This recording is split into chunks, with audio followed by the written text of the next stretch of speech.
बिस्मिल्लाहिर्रहमानिर्रहीम अस्सलाम वालेकुम। सऊदी इन्फो यूट्यूब चैनल में आपको खुशामदीद कहते हैं। विज़िट वीज़ा कैंसिल कैसे होगा? आप विज़िट वीज़ा लोग कैंसिल करवाना चाहते हैं। कुछ लोग वीज़ा निकालते हैं और उसके बाद उसे कैंसिल करवाना चाहते हैं। कुछ लोग वीज़ा लगवाने के बाद उसे कैंसिल करवाना चाहते हैं और कुछ लोग ये भी सवाल करते हैं कि उनकी फ़ैमिली सऊदी अरेबिया आई थी, एग्ज़िट री एंट्री पे गई है और उसके बाद वापस नहीं है। ऐसी सूरत में कैंसिल कैसे करवाना होगा? 2-3 इसकी किस्में होती हैं, 2-3 वजूहात होती हैं और 2-3 मकामात पर आपको वीज़ा कैंसिल करवाने का सोचना पड़ता है। सबसे पहले हम स्टार्ट करते हैं कि अगर आपने नया वीज़ा निकाल लिया, फ़ॉर एग्ज़ाम्पल आपने वीज़ा निकाला है सिंगल एंट्री वीज़ा और आपका बाद में इरादा चेंज हुआ कि मुझे तो मल्टीपल वीज़ा लगवाना चाहिए था, सिंगल एंट्री मुझे नहीं चाहिए, वीज़ा आपका निकल चुका है, तो ऐसी सूरत में आपको क्या करना होगा? तो जब आपका वीज़ा एक दफ़ा निकल आता है और वीज़ा स्टैंप नहीं होता, तो ऐसी सूरत में आपको जब वीज़ा कैंसिल करवाने की ज़रूरत नहीं होती। अगर आपका सिंगल एंट्री वीज़ा आपको मिल चुका है तो ऐसी सूरत में आप उसे छोड़ दें और आप दोबारा से अप्लाई करें, ऑनलाइन अप्लाई करें। आपका दोबारा वीज़ा अप्लाई हो जाता है और आपका वीज़ा दोबारा से निकल आता है। पहले वाला जब दूसरा वीज़ा आपका अप्रूव होता है तो पहले वाला ऑटोमेटिकली आपका वीज़ा कैंसिल हो जाता है। दूसरी सूरत यह है कि आपका वीज़ा आपने स्टैंप करवा लिया, जिस तरह कोरोना के सीज़न में हुआ, लोगों ने वीज़े अपने स्टैंप करवाए और फिर उनके वीज़े एक्सपायर हो गए। तो ऐसी सूरत में ये सवाल भी आता है कि हमारा वीज़ा तो स्टैंप हो चुका था लेकिन एक्सपायर हो गया है, अब जो पासपोर्ट पे वीज़ा लग चुका है उसे कैंसिल कैसे करवाना है? तो जो जो विज़िट वीज़ा होता है उसे कैंसिल करवाने की ज़रूरत नहीं होती। विज़िट वीज़ा जब आपका एक्सपायर होता है तो वो आपका वीज़ा ऑटोमेटिकली कैंसिल हो जाता है, उसे कैंसिल करवाने की आपको ज़रूरत नहीं पड़ती। जिस तरह नॉर्मली वीज़े लोगों के वर्क वीज़े थे और वीज़े वो एक्सपायर हुए और फिर अभी उनको कैंसिल करवाने पड़ रही हैं, तो जो सिंगल एंट्री वीज़ा है आपको जो एक्सपायर हो चुका है, मल्टीपल तो खैर अभी भी वैलिड है।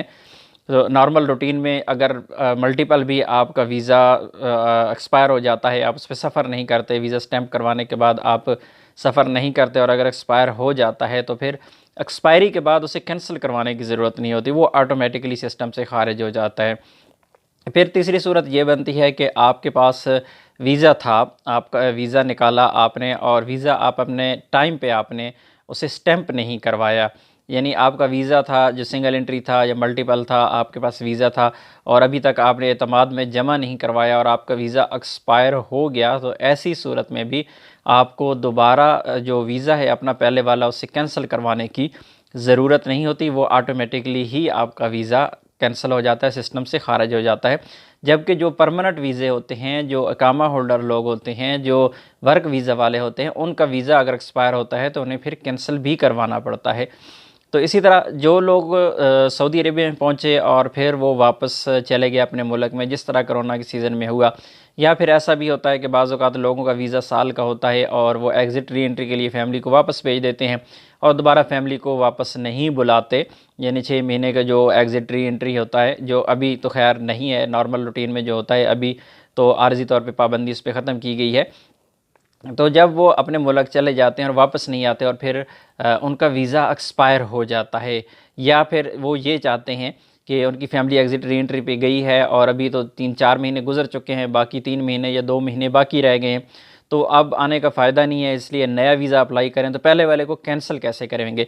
तो ये कैंसिल करवाने के लिए आपको एक तो तरीका ये होता है उसका कि आप ऑनलाइन जिस तरह अप्लाई करते हैं वीज़ा को, आप उसी पेज पे जाएंगे, अप्लाई करने के लिए वीज़ा फॉर्म आप फिल करेंगे और जहाँ पर अल उन्वान होता है, उन्वान जहाँ पे आप लिखते हैं कि आपने आपका कफ़ील या कंपनी किस सिटी में है, वहाँ पे अल उन्वान अल रियाद, जद्दा या दमाम जो भी लिखते हैं, वहाँ पे आप अपना वीज़ा नंबर लिख दें। वहाँ पे अपना वीज़ा नंबर लिख के आप रिक्वेस्ट सेंड कर दें, आपका वीज़ा ऑटोमेटिकली कैंसिल हो जाएगा चंद ही दिनों में।